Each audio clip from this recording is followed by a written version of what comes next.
and that being the Maryland Values Act. And but these laws were to target again a lot of these issues that were happening in the community. First, addressing 287G, which I don't know if you know what No, 287G I is. don't. So 287G, to put it, I guess, in simple terms, it's this bill that lets local law enforcement be deputized by ICE. It lets them work together, and they have, I believe, three different models that they can use to work together. Um, but the most concerning is the task force model. The Okay. task force model works essentially in this way. I guess I can give an example. Let's say you are in a county that has a 287G agreement and they're under the task force model, right? If you get stopped by your local law enforcement for, I don't know, a broken headlight, you have a broken headlight or something of that nature, they pull you over, they can check your immigration information, demand your immigration information on the spot, and if you don't provide it or if you don't have it, they can immediately sort of go through the process of like taking you with ICE and enforcing those agreements. What's this called again? 287G. 287G. Okay. 287G. And it's one, it's an ineffective law. Sorry, it's an ineffective program. The program has been shown to not be very good. And then on top of that, the program is based on prejudice. I mean, you don't just an officer that stops someone and then goes to the window to ask for their their status information. Yeah. They're not doing it because you've done something that isn't Out of place. out of or something place like that. that'll Yeah. suddenly say It's that like, you're oh, you're Latino. You might just be an immigrant. Let me check you out real right, quick. and that's prejudice. That's Yeah. prejudice, and that's a huge concern.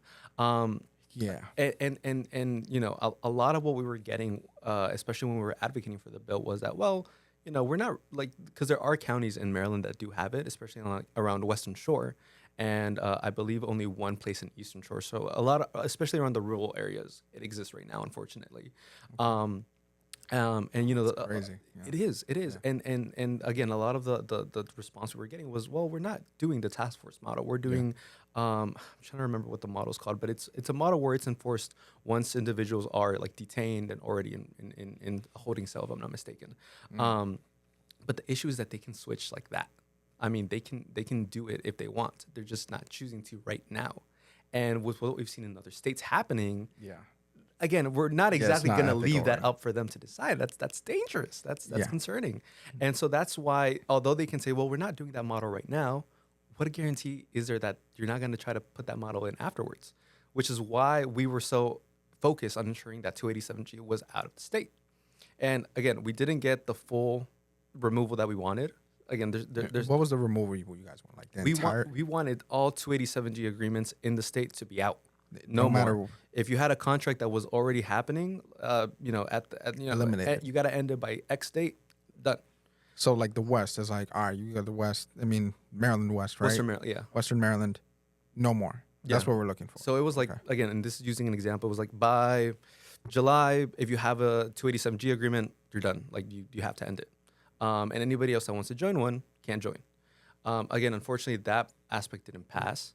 But we did pass other protections around sensitive locations and data privacy in that same Values Act.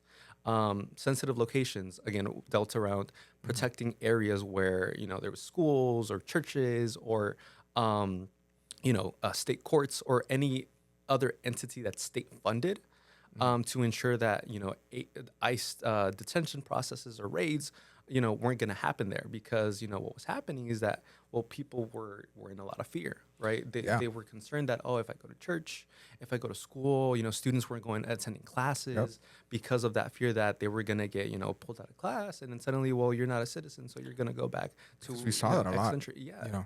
And so we were like, that can't happen. And another thing that, again, because when these things happen, again, people start to share on social media and they get scared and, they just interpret everything as ICE. It's like a And domino effect almost. Yeah. so it creates a very confused chaos. And what we saw that also happen, which was, again, a very malicious way of like ICE to create that fear, is that we would see certain agencies just pass their car through these like areas where people were genuinely in fear.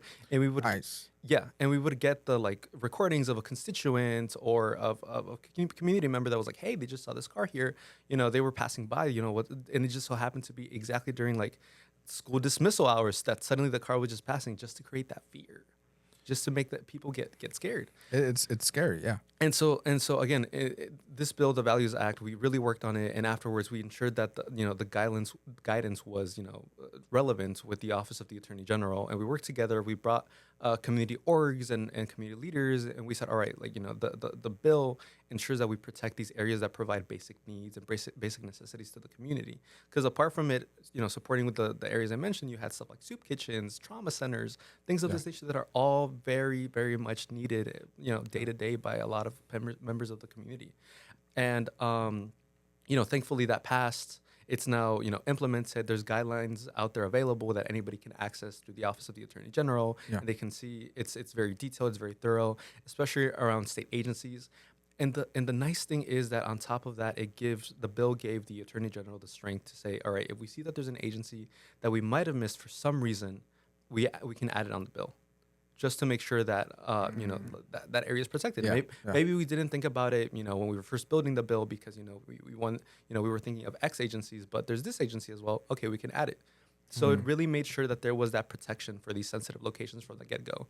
Same with data privacy and So ensuring. what is data privacy? I'm assuming data privacy is if I do pull you over or if you get pulled over, they can't look at your data type of thing. Is it that or what is that? So not exactly. So the data privacy bill, its goal was, if anybody has ever applied for food stamps or or through what's it called, the state's version of FAFSA through like MDEC, if I'm not mistaken, is the initial, or any other government assistance. I mean, literally anything of the state government, I should say.